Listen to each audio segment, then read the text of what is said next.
Olá a todos, tudo bem?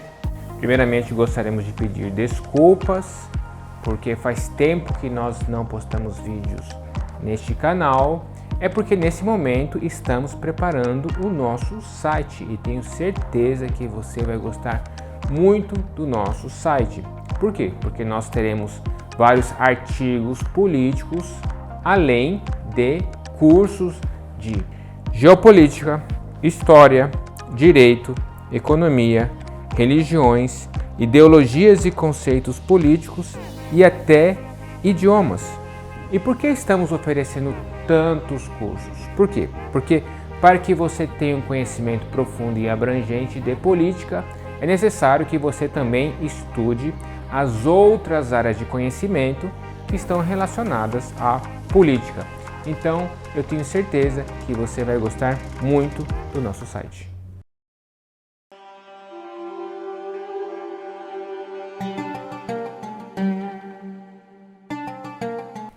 Este conflito entre israelenses e palestinos está continuamente nos noticiários ao redor do mundo, correto? E quem está certo? Quem está errado? Por que eles brigam tanto? E qual lado devemos tomar? Para saber todas essas respostas, é necessário você voltar um pouquinho ao passado, porque para entender o presente é necessário conhecer o passado. E para quem conhece história e já tenha lido a Bíblia, todos sabem que aquela região foi habitada por judeus por muitos séculos. O reinado de Israel, ele existiu por séculos, correto? E até sabemos em detalhes os nomes dos reis que reinaram sobre Israel, o que acontecia na nação de Israel. Todos esses acontecimentos estão descritos na Bíblia. Porém, nos tempos de Jesus, o próprio Cristo profetizou sobre a destruição do templo judeu e sobre a tribulação que Israel, e mais especificamente Jerusalém, sofreria. E o que houve é que cerca de 30 a 40 anos depois, os judeus se revoltam contra Roma e Roma responde da maneira mais impiedosa e brutal possível. Em 70 depois de Cristo, os romanos sitiam Jerusalém, destroem o templo e expulsam os judeus de sua terra natal, um evento conhecido como diáspora. Os judeus agora viraram um povo sem terra, espalhados ao redor do mundo. Porém, a terra de Israel não ficou desabitada. Depois dos romanos, um novo invasor conquistaria a Terra Santa. Os árabes tomaram a terra que hoje é conhecida como Israel no século VII e se tornaram maioria na região. Não sei se você sabe, mas os palestinos são árabes. Durante muitos séculos, vários reinos e vários impérios conquistaram e deixaram essa região. Porém, o último império que governou essa região foi o Império Otomano.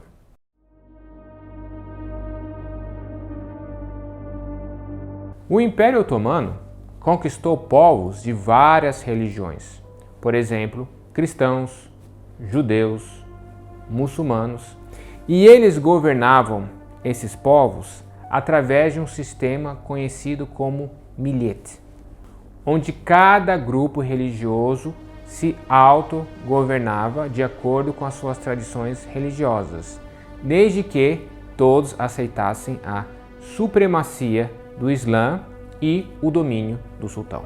As comunidades cristãs, muçulmanas e judias, todas poderiam viver em qualquer parte do império. Contudo, com o enfraquecimento do Império Otomano, várias nações cristãs, como gregos, sérvios, búlgaros, com a ajuda da Rússia imperial, eles começaram a se livrar do jugo muçulmano turco-otomano.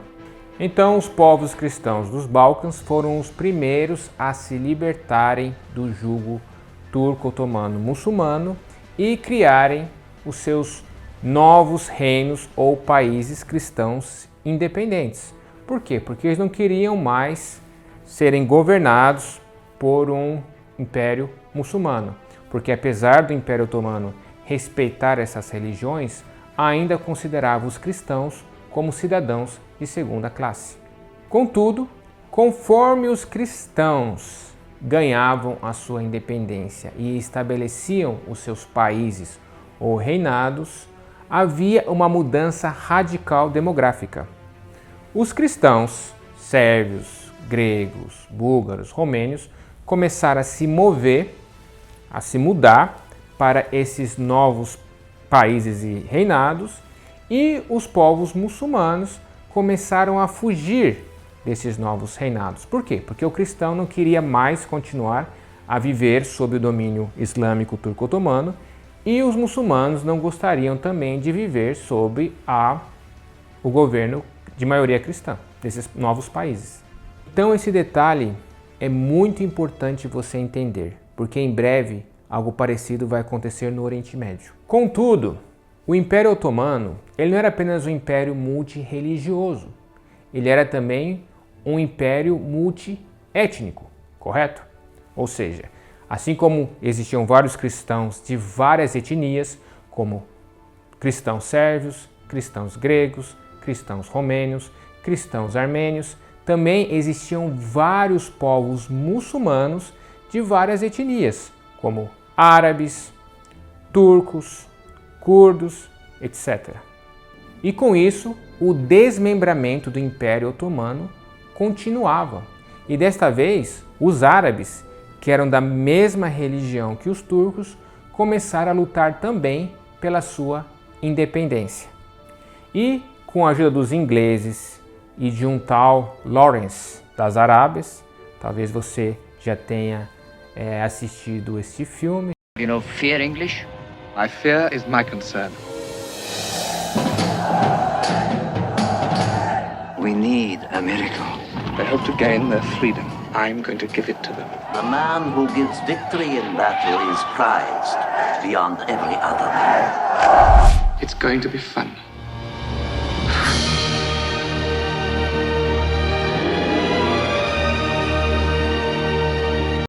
Os árabes conseguem expulsar o Império Otomano de suas terras e declaram independência. Então preste muita atenção nisso, nesses detalhes. Os árabes, com a ajuda dos ingleses e em menor grau os judeus, eles conseguiram expulsar os turcos da região do Oriente Médio. E resumindo, com a queda do Império Otomano, vários países cristãos foram criados, vários países árabes foram criados, porém nenhum Estado judeu foi criado, porque os árabes eles rejeitaram a criação de um Estado judeu no Oriente Médio. E assim os judeus ficaram sem um país.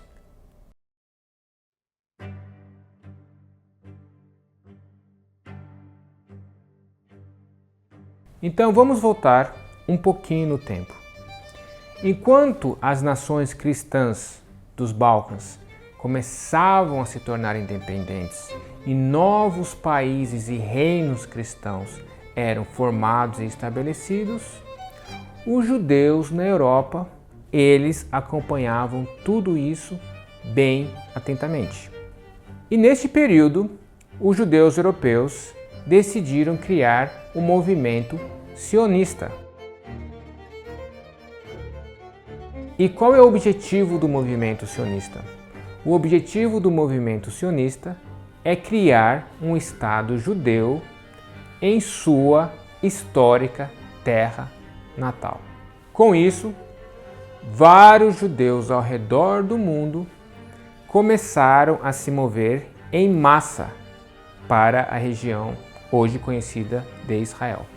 E pouco a pouco os judeus começavam a se tornar maioria naquela região, o que não agradou nem um pouco os árabes.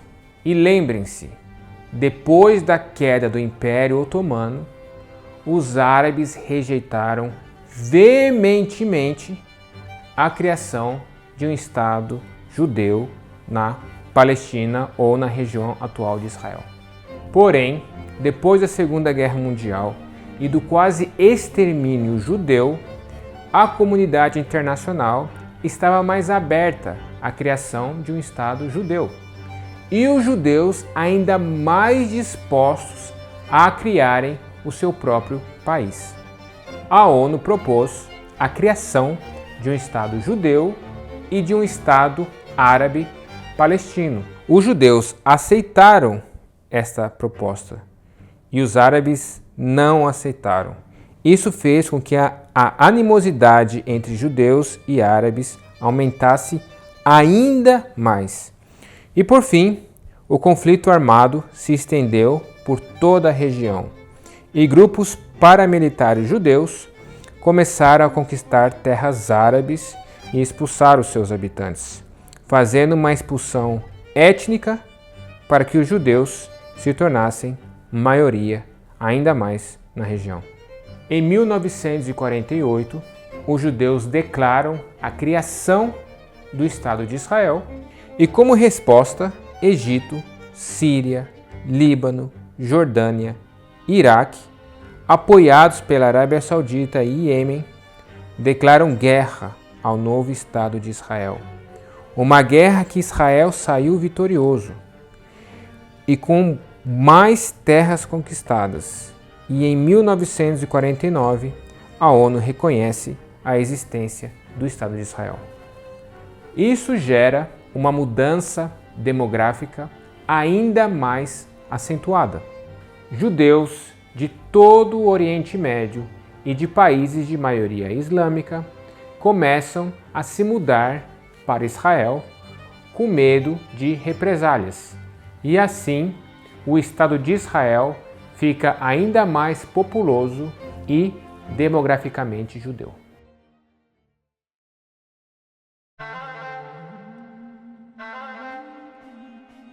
E por que os árabes não aceitam a existência do Estado de Israel? A resposta que eles dão é que os árabes, por séculos, habitaram aquela região e que os judeus estão roubando as suas terras. A cada ano que passa, o Estado de Israel aumenta ainda mais geograficamente. E existe também um motivo geopolítico. Os árabes, eles habitam o norte da África e o Oriente Médio. E o Estado judeu está localizado exatamente nessa porção de terra que liga o Oriente Médio ao norte da África.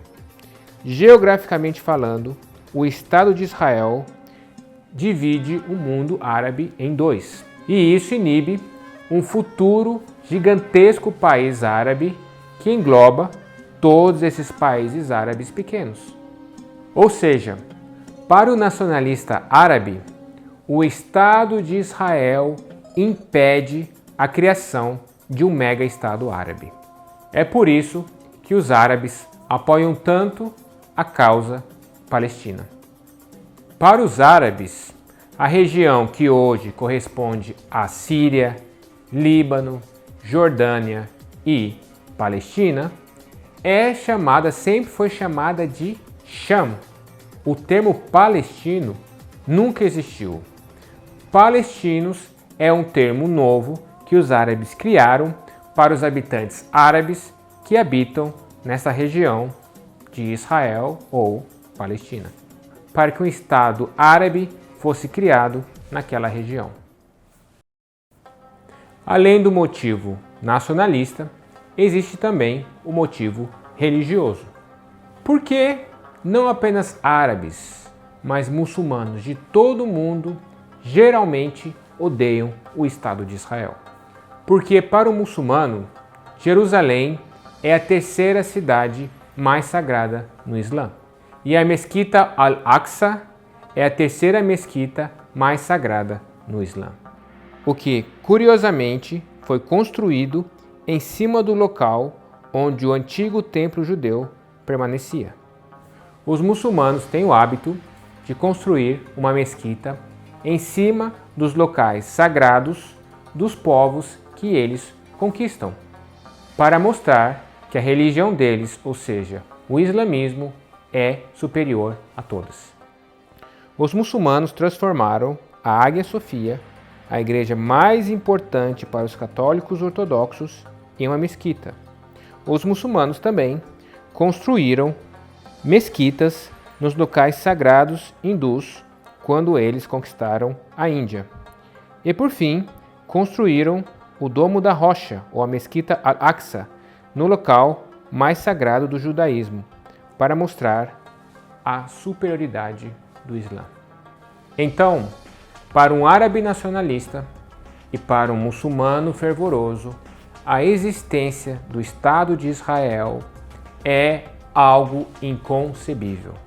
É por isso que a maioria dos países árabes e grande parte dos países muçulmanos não reconhecem a existência do Estado de Israel. E, claro, também que o mesmo acontece do lado judeu. O judeu nacionalista, ele quer a criação de um Estado exclusivamente judeu, poderoso e que seja a maior potência do Oriente Médio. E tomar terras dos palestinos é algo completamente aceitável e necessário. E tem também o lado religioso do judaísmo. Muitos judeus religiosos, apesar que em Israel existe a comunidade secular, a comunidade que não liga muito para a religião, e existe a comunidade ortodoxa, religiosa. E para a comunidade religiosa de Israel, Deus deu aquela terra para o povo judeu. E se for necessário, eles vão tomar à força, nem que seja pela guerra, nem que seja pela violência. Bom, então, estes são os argumentos tanto do lado palestino e do lado israelense. Eu tentei ser o mais neutro possível e agora cabe a você escolher qual lado você quer tomar. E caso você tenha gostado deste vídeo, por favor, não se esqueça de se inscrever no nosso canal, curtir este vídeo e compartilhar, porque é com a ajuda de vocês que nós podemos continuar a criar mais vídeos e mais documentários. Deus abençoe todos vocês e muito obrigado por ter assistido o nosso vídeo.